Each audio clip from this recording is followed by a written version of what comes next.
Welcome all. നമ്മൾ കഴിഞ്ഞ ആഴ്ച എടുത്ത ഗ്രാഫ് തിയറിയുടെ ബേസിക്സ് വെച്ച് നമുക്ക് ഈ ആഴ്ച വീണ്ടും കണ്ടിന്യൂ ചെയ്യാം. സോ ഈ ആഴ്ച ഞാൻ ഡീൽ ചെയ്യാൻ പോകുന്ന topics simple graph, multi graph, adjacent vertices, adjacent edges, null graph, degree of A vertex, isolated vertex and pendant vertex. So first start with simple graph. എന്താണ് സിമ്പിൾ ഗ്രാഫ്? ഈ ഒരു graph നോക്കുക. ഈ ഗ്രാഫിനകത്ത് V1, V2, V3, V4 എന്ന 4 വെർട്ടിസസും ഉണ്ട്. E1, E2, E3, E4 എന്ന് പറയുന്ന 4 എഡ്ജസും ഉണ്ട്. ഈ ഗ്രാഫിൻ്റെ പ്രത്യേകത, ഈ ഗ്രാഫിൽ ലൂപ്പോ പാരലൽ എഡ്ജസ് നമുക്ക് കാണാൻ സാധിക്കത്തില്ല. അതായത് ഈ ഒരു ഗ്രാഫിനെ സംബന്ധിച്ച് സിമ്പിളായിട്ട് എന്ത് മാത്രമേ ഉള്ളൂ, കുറേ വെർട്ടിസസും ഉണ്ട്, എഡ്ജസും ഉണ്ട്. എക്സ്ട്രാ ടേംസ് കഴിഞ്ഞ ആഴ്ച പറഞ്ഞുകൊണ്ട് ലൂപ്പിൻ്റെ പ്രസൻസോ അല്ലെങ്കിൽ പാരലൽ എഡ്ജസിൻ്റെ പ്രസൻസോ എവിടെ ഇല്ല, ഈ ഒരു തന്നിരിക്കുന്ന ഗ്രാഫിനകത്തില്ല. അപ്പോൾ ഏറ്റവും സിമ്പിൾ ആയിട്ടുള്ള ഫോമിൽ നമ്മൾ വരച്ചിരുന്ന ഗ്രാഫാണ് ഈ ഗ്രാഫ്, അല്ലേ? എക്സ്ട്രാ ആയിട്ടുള്ള ഫിറ്റിങ്സ് ഒന്നുമില്ല. അപ്പോൾ അങ്ങനെയുള്ള ഗ്രാഫാണ് എന്ത് വിളിക്കുന്നത്? സിമ്പിൾ ഗ്രാഫ് എന്ന് വിളിക്കുന്നത്. A graph without loops or parallel edges are called simple graph. Next one is multi graph. Multi graph എന്ന് പറഞ്ഞാൽ സിമ്പിൾ ഗ്രാഫിൻ്റെ നേരെ ഓപ്പോസിറ്റ് ആണ് എന്ന് പറയുന്നത് മൾട്ടി ഗ്രാഫ്. അതായത് ലൂപ്സിൻ്റെ പ്രസൻസോ പാരലൽ എഡ്ജസിൻ്റെ പ്രസൻസോ ഉണ്ടെങ്കിൽ ആ ടൈപ്പ് ഗ്രാഫിനെ ഒന്ന് വിളിക്കാം, നമുക്ക് മൾട്ടി ഗ്രാഫ് എന്ന് വിളിക്കാം. ഇതെന്തൊക്കെ ഗ്രാഫിനെ സംബന്ധിച്ച് ഇവിടെ എത്ര വെർട്ടിസസ് ഉണ്ട്? V1, V2 and V3. That is order of the graph is 3. 3 വെർട്ടിസിൻ്റെ ഗ്രാഫാണ്. And also size of the graph is 5. എത്ര എഡ്ജസ് ആണുള്ളത്? E1, E2, E3, E4 and E5. Size of the graph is 5. അപ്പോൾ ഈ graph edges നമ്മൾ കണ്ടാൽ ഈ ഗ്രാഫിനകത്തുള്ള edges നമ്മൾ കൺസിഡർ ചെയ്യുമ്പോഴത്തേക്കും ഇവിടെ E2 എന്ന് പറയുന്ന എഡ്ജ് E1 എന്ന് പറയുന്ന എഡ്ജുമായിട്ട് എന്താണ്? പാരലൽ അഥവാ അഡ്ജസൻറ്റ് എഡ്ജാണ്, പാരലൽ എഡ്ജാണ്. ആൻഡ് E5 എന്ന് പറയുന്ന ഈ എഡ്ജ് എന്ന് പറയുന്നത് എന്താണ്? V2 എന്ന് പറയുന്ന വെർട്ടെക്സിൽ നിന്നുണ്ടായ ഒരു ലൂപ്പാണ്. അതായത് ഈ ഗ്രാഫിനെ സംബന്ധിച്ച് ഈ ഗ്രാഫിനകത്ത് എന്തുണ്ട്? ഒരു പാരലൽ എഡ്ജിൻ്റെ പ്രസൻസും ഉണ്ട്, ഒരു ലൂപ്പിൻ്റെ പ്രസൻസും ഉണ്ട്. അതുകൊണ്ട് തന്നെ ഈ ഗ്രാഫിനെ നമുക്ക് എന്തെന്ന് വിളിക്കാം? ഒരു മൾട്ടി ഗ്രാഫ് എന്ന് വിളിക്കാം. ഈ മൾട്ടി ഗ്രാഫിനകത്ത് നിന്ന് E5 എന്ന് പറയുന്ന ഈ എഡ്ജിനെ അങ്ങ് എലിമിനേറ്റ് ചെയ്യുകയാണെങ്കിൽ ഇപ്പോഴും ഇത് എന്ത് തന്നെയാണ്? ഒരു മൾട്ടി ഗ്രാഫിനാണ്. ഇപ്പോഴും എന്തിൻ്റെ പ്രസൻസ് ഉണ്ട്? E2 എന്ന് പറയുന്നൊരു പാരലൽ എഡ്ജിൻ്റെ പ്രസൻസ് ഉണ്ട്. After removing the edge E2 also, we get a graph with the 3 vertices V1, V2 and V3 and 3 edges E1, E3 and E4. So the multi graph become a simple graph. So a simple graph is a graph without having any loops or parallel edges, and a graph with a loop or a parallel edge is called a multi graph. The next term is adjacent vertices. Adjacent എന്നിട്ട് അങ്ങോട്ട് ഉദ്ദേശിക്കുന്നത് എന്താ? അടുത്തുള്ളത്, അല്ലെ? അടുത്തടുത്തുള്ള നമ്മൾ വിളിക്കുന്നത് adjust എന്ന് ഉദ്ദേശിക്കുന്നത്. ഇപ്പോൾ അഡ്ജസ്റ്റൻ്റ് വേർട്ടിസസ് എന്ന് ഉദ്ദേശിക്കുന്നത് അടുത്തടുത്തുള്ള വേർട്ടിസസ്.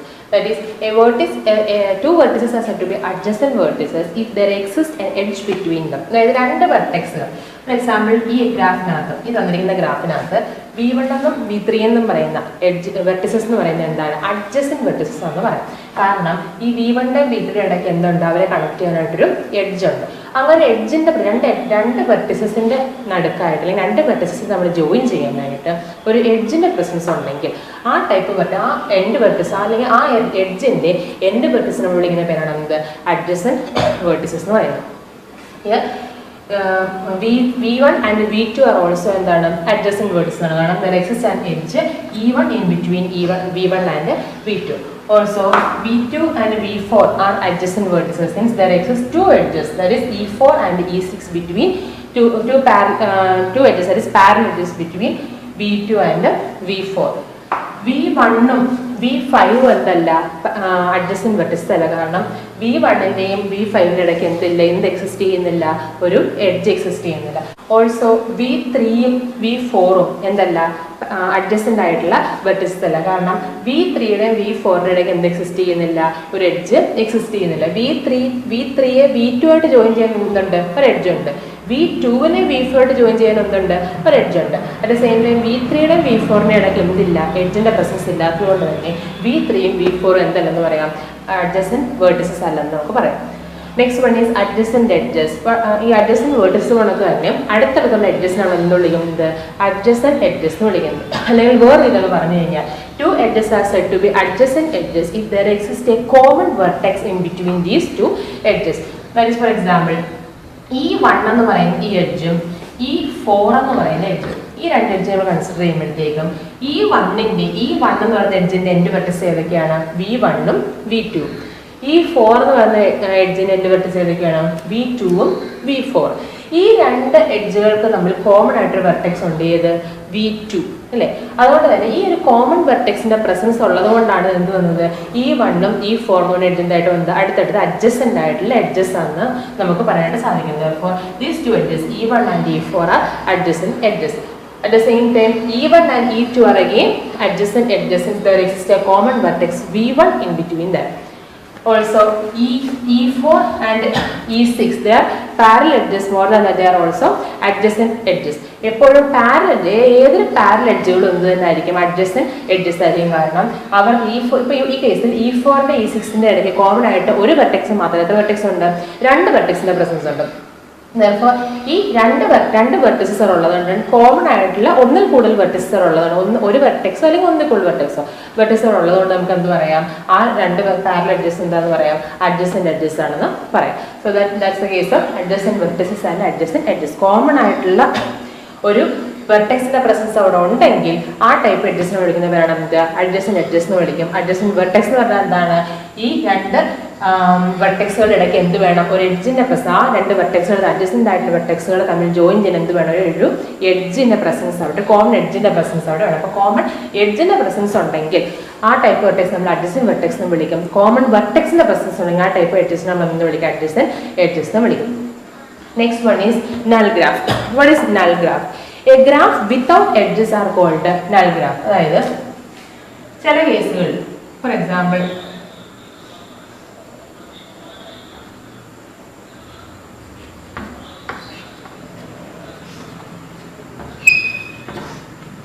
ഞാൻ ഈ വരച്ചിരിക്കുന്നത് ഒരു ഗ്രാഫാണ്. ഈ ഗ്രാഫിനെ സംബന്ധിച്ച് ഇവിടെ എന്തുണ്ട്? വെർട്ടെക്സുകളുണ്ട്. V1 V2 V3 and V4. 4 vertex ഉണ്ട്. പക്ഷെ എന്തിന്റെ പ്രസൻസ് ഇല്ല? എഡ്ജിന്റെ പ്രസൻസ് ഇല്ല. അപ്പോൾ എഡ്ജിന്റെ പ്രസൻസ് ഇല്ല നമുക്ക് എന്ത് വരയ്ക്കാം? ഗ്രാഫുകൾ നമുക്ക് കൺസ്ട്രക്ട് ചെയ്യാൻ പറ്റും, merely by means of vertex. ആ വെർട്ടിക്സുകൾ മാത്രം ഉപയോഗിച്ച് നമ്മൾ വരയ്ക്കുന്ന ഗ്രാഫുകൾ, ആ ടൈപ്പ് ഗ്രാഫ് നമ്മൾ എന്ത് വിളിക്കുന്നത്? നൾ ഗ്രാഫ് എന്ന് വിളിക്കുന്നത്. അപ്പോൾ വെർട്ടെക്സുകളെ മാത്രം ഉപയോഗിച്ചില്ലെങ്കിൽ എ ഗ്രാഫ് വിത്തൗട്ട് എഡ്ജസ് അല്ലെങ്കിൽ a graph only having vertices are called എന്ത്? Null graph. സോ ഈ തന്നിരിക്കുന്ന എന്തിന്റെ എക്സാമ്പിൾ ആണ്? ഒരു നൾ ഗ്രാഫിന്റെ എക്സാമ്പിൾ ആണ്. Example of A null graph. Again, ഈ ഗ്രാഫ് നോക്കുക. V1 V2 V3. ഇവിടെ എന്തില്ല? എഡ്ജസിന്റെ പ്രസൻസ് ഇല്ല. വെർട്ടിസിനെ മാത്രം ഉപയോഗിച്ചാണ് കൺസ്ട്രക്ട് ചെയ്തേക്കുന്നത്. ഈ ഗ്രാഫിനെ കൺസ്ട്രക്ട് ചെയ്തേക്കുന്നത്. ഇത് എന്തിന്റെ എക്സാമ്പിൾ ആണ്? ഒരു നൾ ഗ്രാഫിന്റെ എക്സാമ്പിൾ ആണ്. ഇനി വെർട്ടെക്സുകൾ മാത്രം ഉപയോഗിച്ച് നമ്മൾ കൺസ്ട്രക്ട് ചെയ്യുന്ന ഗ്രാഫാണെന്ന് നമ്മൾ പറഞ്ഞു, നൾ ഗ്രാഫ് എന്ന് പറഞ്ഞു. എഡ്ജസ് മാത്രം ഉപയോഗിച്ച്, അങ്ങനെയാണെങ്കിൽ എഡ്ജസ് മാത്രം ഉപയോഗിച്ച് നമുക്ക് എന്ത് കൺസ്ട്രക്ട് ചെയ്യാൻ പറ്റുമോ എന്ന് നോക്കാം. ഒരു നൾ ഗ്രാഫ് കൺസ്ട്രക്ട് ചെയ്യാൻ പറ്റുമോ നോക്കാം. എഡ്ജസ് എന്താ ഉദ്ദേശിക്കുന്നത്? എന്താ? ഒരു ലൈൻ അല്ലെങ്കിൽ ഒരു കർവ് അല്ലേ? ഒരു ലൈൻ വരയ്ക്കുമ്പോൾ എഡ്ജാണ് ലൈനാണ് ഞാൻ വരയ്ക്കുന്നത് അല്ലെങ്കിൽ കർവ് ആണ് ഞാൻ വരയ്ക്കുന്നതെങ്കിൽ ഈ ലൈനിനോ കർവിനോ പ്രത്യേകത എന്താ? ഒരു ലൈൻ ഞാൻ വരയ്ക്കണമെങ്കിൽ എന്ത് വേണം? ഒരു സ്റ്റാർട്ടിംഗ് പോയിന്റും വേണം, ഒരു എൻഡ് പോയിന്റും വേണം അല്ലെ? ഒരു സ്റ്റാർട്ടിംഗ് പോയിന്റും വേണം, എൻഡിങ് പോയിന്റും വേണം. ഈ പോയിന്റ്സ് രണ്ടേ നമ്മൾ എന്തായിട്ട് എടുക്കുന്നത്? വെർട്ടിസസ് ആയിട്ട് എടുക്കുന്നത്. ചിലപ്പോൾ എഡ്ജ് വേണമെന്നുണ്ടെങ്കിൽ, ഇപ്പോൾ കർവ് ആണെങ്കിൽ അവിടെ എന്ത് വേണം? സ്റ്റാർട്ടിംഗ് പോയിന്റ് വേണം, ഒരു എൻഡിങ് പോയിന്റ് വേണം. ചിലപ്പോൾ ഒരു എഡ്ജ് ആണ് നമ്മൾ കൺസ്ട്രക്ട് ഉദ്ദേശിക്കുന്നത്. ആ എഡ്ജിന്റെ പ്രസൻസ് വേണമെന്നുണ്ടെങ്കിൽ അവിടെ എന്ത് വേണം? മസ്റ്റായിട്ട് വെർട്ടിക്സ് ഉണ്ട്. സ്റ്റാർട്ടിംഗ് വെർട്ടെക്സും വേണം, ഒരു എൻഡിങ് വെർട്ടെക്സ്, ഇനിഷ്യൽ വെർട്ടെക്സും ടെർമിനൽ വെർട്ടെക്സും വേണം. അതുകൊണ്ട് തന്നെ എഡ്ജസിനെ മാത്രം ഉപയോഗിച്ച് നമുക്ക് എന്ത് കൺസ്ട്രക്ട് ചെയ്യാൻ പറ്റില്ല? ഒരു ഗ്രാഫ് കൺസ്ട്രക്ട് ചെയ്യാൻ പറ്റില്ല. ഒരു എഡ്ജിന്റെ പ്രസൻസ് അവിടെ വരുമ്പോൾ ഓട്ടോമാറ്റിക്കായിട്ട് എന്ത് വരുന്നു? വെർട്ടെക്സിന്റെ പ്രസൻസ് അവിടെ വരുന്നു. Therefore, എഡ്ജിനെ മാത്രം ഉപയോഗിച്ച്, എഡ്ജുകളെ മാത്രം എടുത്ത് എനിക്ക് എന്ത് കൺസ്ട്രക്ട് ചെയ്യാൻ പറ്റത്തില്ല? ഒരു ഗ്രാഫിനെ കൺസ്ട്രക്ട് ചെയ്യാൻ പറ്റില്ല. അതേസമയം വെർട്ടെക്സുകളെ മാത്രം, ഡോട്ട് മാത്രമായിട്ട് ഒരു പോയിന്റ് മാത്രം എനിക്ക് എന്ത് ചെയ്യാൻ പറ്റും? റെപ്രസെന്റ് ചെയ്യാനായിട്ട് സാധിക്കും. ആ പോയിന്റ് മാത്രം വെർട്ടെക്സിന് എന്തായിട്ട് എക്സിസ്റ്റൻസ് ഉണ്ട്? ഇൻഡിപെൻഡന്റ് ആയിട്ട് എക്സിസ്റ്റൻസ് ഉള്ളതുകൊണ്ട് തന്നെ അങ്ങനെയുള്ള വെർട്ടെക്സുകളെ മാത്രം ഉപയോഗിച്ച് എനിക്ക് എന്താ കൺസ്ട്രക്ട് ചെയ്യാൻ പറ്റും? ഗ്രാഫുകൾ കൺസ്ട്രക്ട് ചെയ്യാൻ പറ്റും. ആ തരത്തിലുള്ള ഗ്രാഫ് നമ്മൾ എന്ത് വിളിക്കുന്നത്? നൾ ഗ്രാഫ് അല്ലെങ്കിൽ ഡിസ്ക്രീറ്റ് ഗ്രാഫ് എന്ന് വിളിക്കും.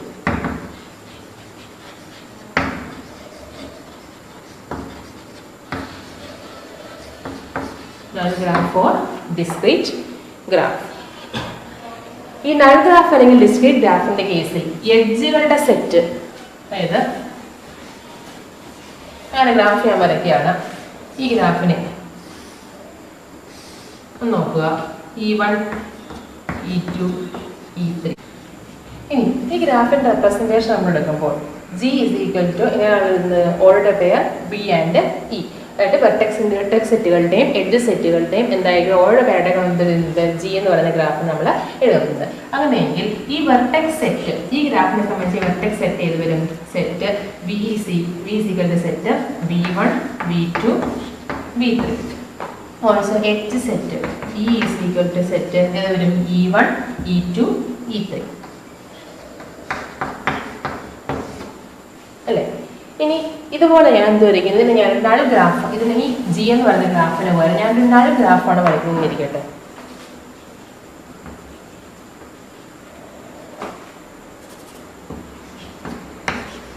V1 ആൻഡ് V2 ഒരു കൊച്ചു ഗ്രാഫ്, രണ്ട് വെർട്ടെക്സുകൾ മാത്രമുള്ള ഒരു കൊച്ചു ഗ്രാഫ് V1 ആൻഡ് V2. ഈ ഗ്രാഫിനകത്ത് എന്തില്ല, ഒരു എഡ്ജിന്റെ പ്രസൻസ് ഇല്ലാത്തതുകൊണ്ട് നമുക്ക് എന്ത് വിളിക്കാം, ഈ ഒരു ഗ്രാഫ് എന്താന്ന് പറയാൻ നമുക്കൊരു നൾ ഗ്രാഫാന്ന് പറയാം.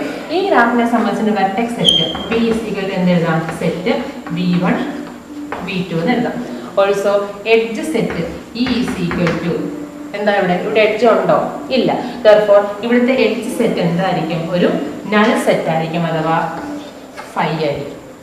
അതായത് നമുക്ക് പറയാൻ പറ്റുന്നത് ഒരു നൾ ഗ്രാഫ് അല്ലെങ്കിൽ ഡിസ്ക്രീറ്റ് ഗ്രാഫിനെ സംബന്ധിച്ച് ആ ഗ്രാഫിൻ്റെ എഡ്ജ് സെറ്റ് എപ്പോഴും എന്തായിരിക്കും, ഫൈ ആയിരിക്കും, അഥവാ നൾ ഗ്രാഫ് ആയിരിക്കും. അടുത്ത ഞാൻ പറയുമ്പോൾ ഈ സെക്ഷനകത്ത് ഒരു കൊച്ചു നോട്ടാണ്. ഈ ഒരു ഫോർമുല എപ്പോഴും നമുക്ക് എക്സാം പോയിന്റ് ഓഫ് വ്യൂവിൽ ആവശ്യമുള്ളതെന്ന് വെച്ചാൽ പറയുന്നത്, ഇവിടെ പറയുന്നത് if n is the number of vertices in a simple graph, ഒരു സിമ്പിൾ ഗ്രാഫിലുള്ള നമ്പർ ഓഫ് വേർട്ടിസസിന്റെ എണ്ണം n ആണെങ്കിൽ then the maximum number of edges in the graph will be nc2. അതായത് ഒരു സിമ്പിൾ ഗ്രാഫ്, അതായത് ലൂപ്പോ പാരലറ്റീസോ ഇല്ലാത്തൊരു ഗ്രാഫാണ് നമ്മൾ കൺസിഡർ ചെയ്യുന്നതെങ്കിൽ ആ ഗ്രാഫിൽ വെർട്ടെക്സുകളുടെ എണ്ണം n ആണെങ്കിൽ ആ ഗ്രാഫിൽ നമുക്ക് കൺസ്ട്രക്ട് ചെയ്യാൻ പറ്റുന്ന മാക്സിമം നമ്പർ ഓഫ് എഡ്ജസ് എന്ന് പറയുന്നത് എത്ര ആയിരിക്കും, nc2 ആയിരിക്കും. ഫോർ എക്സാമ്പിൾ ഈ ഒരു ഗ്രാഫ് നോക്കുക, ഇവിടെ എത്ര വെർട്ടെക്സുകളുണ്ട്, V1 V2 V3, 3 വെർട്ടെക്സുകളുണ്ട്. അപ്പോൾ n 3. ആൻഡ് ഈ ഗ്രാഫ് ഒരു സിമ്പിൾ ഗ്രാഫായിട്ടാണ് കൺസ്ട്രക്ട് ചെയ്യുന്നതെങ്കിൽ ഇവിടെ നമുക്ക് എത്ര എഡ്ജസ് മാക്സിമം കൺസ്ട്രക്ട് ചെയ്യാൻ പറ്റത്തുള്ളൂ, nc2 edges. That is here nc2 3c2, that is 3 × 2/1 × 2. അതായത് ഈ തന്നിരിക്കുന്ന വെർട്ടെക്സുകളുടെ സെറ്റിനെ നമുക്കൊരു ഗ്രാഫായിട്ട്, സിമ്പിൾ ഗ്രാഫായിട്ട് നമ്മൾ കൺസിഡർ ചെയ്യാൻ ഉദ്ദേശിക്കുന്നതെങ്കിൽ ഇതിനകത്ത് മാക്സിമം എനിക്ക് എത്ര എഡ്ജ് വരെ വരയ്ക്കാം, ദാറ്റ് ഈസ് 3 എഡ്ജസ് വരെ നമുക്ക് മാക്സിമം എന്ത് ചെയ്യാം, ലൂപ്പോ പാരലൽ എഡ്ജസോ അല്ലാതെ നമുക്ക് എന്ത് ചെയ്യാം, കൺസ്ട്രക്ട് ചെയ്യാനായിട്ട് സാധിക്കും. That is V1 to V3, V1 to V2, V2 to V3. ഇതിൽ കൂടുതൽ ഒരു എഡ്ജ് ഇൻസേർട്ട് ചെയ്യണമെന്നുണ്ടെങ്കിൽ എന്ത് വേണം, അതൊരു ഒന്നിനൊരു ലൂപ്പ് ആയിരിക്കും അല്ലെങ്കിൽ ഒരു പാരലൽ എഡ്ജ് ആയിരിക്കും. ഇവിടെ നമുക്ക് മാക്സിമം വരയ്ക്കാൻ പറ്റുന്ന എഡ്ജുകളുടെ എണ്ണം E1 E2 and E3. ലൈക്ക്വൈസ് 4 vertices ഉള്ള ഗ്രാഫ് നമുക്ക് നോക്കാം.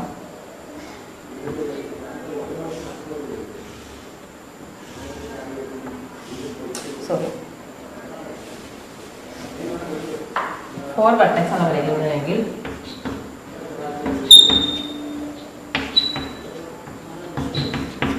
വെർട്ടെക്സ് ആണ്. ഇവിടെ എണ്ണെന്ന് പറയുന്നത് നമ്പർ ഓഫ് വെർട്ടെക്സുകൾ എനിക്ക് എത്രയാണ്, 4. ഇനി 4 വെർട്ടെക്സുകൾ ഉപയോഗിച്ച് എനിക്ക് എന്താണ് വരയ്ക്കേണ്ടതെങ്കിൽ ഒരു സിമ്പിൾ ഗ്രാഫാണ് കൺസ്ട്രക്ട് ചെയ്യേണ്ടതെങ്കിൽ ആ ഗ്രാഫിന് മാക്സിമം ഉണ്ടാവാൻ ചാൻസ് ഉള്ള എഡ്ജുകളുടെ എണ്ണം എത്ര ആയിരിക്കും, nc2, that is 4c2, that is 4 × 3/1 × 2 is equal to 6 edges.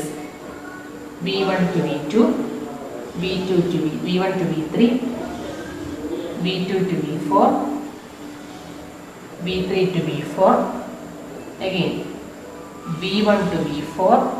പിന്നെ എന്ത് വരും, ഇനിയുള്ള എഡ്ജ് ഉണ്ടാകാൻ ചാൻസ് V3യിൽ നിന്നും V2യിലേക്കാണ്. അപ്പോൾ അവിടെ ആ എഡ്ജ് നമ്മൾ വരയ്ക്കുമ്പോൾ ഉള്ളൊരു കൺസ്ട്രക്ഷൻ ഉണ്ടാകുന്നൊരു ബുദ്ധിമുട്ടെന്ന് പറഞ്ഞാൽ ഈ വരയ്ക്കുന്ന എഡ്ജിന് എന്തുണ്ട്, ഈ V1 V4 ഇതായിട്ടുള്ള എഡ്ജുമായിട്ട് V1 V4 നമ്മൾ ജോയിൻ ചെയ്ത എഡ്ജുമായിട്ട് എന്ത് വരും, ഒരു ഇന്റർസെക്ഷൻ അല്ലെങ്കിൽ ഓവർലാപ്പിംഗ് വരുന്നുണ്ട്. അപ്പോൾ നമ്മൾ ചെയ്യുന്ന ആ ടൈപ്പ് എഡ്ജ് നമ്മൾ വരയ്ക്കും, ക്രോസിംഗ് വരുന്ന എഡ്ജ് വരയ്ക്കുകയാണെങ്കിൽ ആ എഡ്ജിന് നമ്മൾ ഈ രീതിയിലൂടെ എന്ത് ചെയ്യാനായിട്ട് റെപ്രസെൻറ്റ് ചെയ്യും. അപ്പോൾ ഈ ഒരു ഹംബ് അല്ലെങ്കിൽ ഈ ജമ്പ് നമ്മൾ സൂചിപ്പിക്കുന്നത് അവിടെ എന്ത് വരുന്നുണ്ട്, ഒരു ക്രോസിങ്ങിന്റെ പ്രസൻസ് ഉള്ളതാണ് നമ്മൾ എന്ത് വരയ്ക്കുന്നത്, ഇങ്ങനൊരു ഫോർമാറ്റിൽ നമ്മൾ എന്ത് വരയ്ക്കുന്നത്, എഡ്ജിനെ വരയ്ക്കുന്നത്. അപ്പോൾ ഇവിടെ എത്ര എഡ്ജസ് ആയി, ഇപ്പോൾ ഈ 4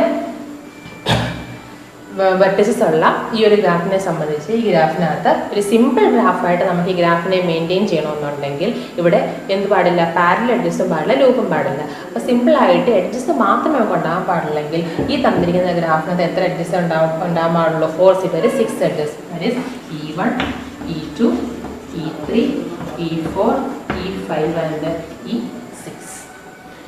next one is degree of A vertex. ഒരു വെർട്ടെക്സിന്റെ ഡിഗ്രി എന്ന് പറഞ്ഞാൽ എന്താണ്? പ്രത്യേകിച്ചൊന്നുമില്ല, ഇത് ഒരു സിമ്പിൾ ആയിട്ടുള്ളൊരു കാര്യമാണ്. ഒരു വെർട്ടെക്സിന്റെ ഡിഗ്രി എന്ന് പറഞ്ഞാൽ ആ വെർട്ടെക്സിൽ ഇൻസിഡന്റ് ചെയ്തിട്ടുള്ള എഡ്ജുകളുടെ എണ്ണം. ഇൻസിഡന്റ് മീൻസ് ആ വെർട്ടെക്സിലേക്ക് വന്നു ചേർന്നിട്ടുള്ള എഡ്ജുകളുടെ എണ്ണം, അല്ലെങ്കിൽ ആ വെർട്ടെക്സുമായിട്ട് ബന്ധപ്പെട്ട് കിടക്കുന്ന എഡ്ജുകളുടെ എണ്ണത്തിന് എന്ന് വിളിക്കുന്നത് ഒരു വെർട്ടെക്സിന്റെ ഡിഗ്രി എന്ന് വിളിക്കുന്നത്. That is degree of vertex is the number of edges incident on vertex. ഈ എഡ്ജിൽ ആ വെർട്ടെക്സിൽ ഇൻസിഡന്റ് ചെയ്തിട്ടുള്ള എഡ്ജുകളുടെ എണ്ണത്തിന് എന്ന് വിളിക്കുന്നത് ആ വെർട്ടെക്സിന്റെ ഡിഗ്രി എന്ന് വിളിക്കുന്നത്. ഫോർ എക്സാമ്പിൾ ഈ ഒരു ഗ്രാഫ് ഞാൻ എടുത്താൽ V2 എന്ന് പറയുന്ന വെർട്ടെക്സിനെ സംബന്ധിച്ച് നോക്കുകയാണെങ്കിൽ ഈ V2 എന്ന് പറയുന്ന വെർട്ടെക്സുമായിട്ട് ബന്ധപ്പെട്ടിടുന്ന എഡ്ജസ് ഏതൊക്കെയാണ്? E2 ഉണ്ട്, E6 ഉണ്ട്, E3 ഉണ്ട്.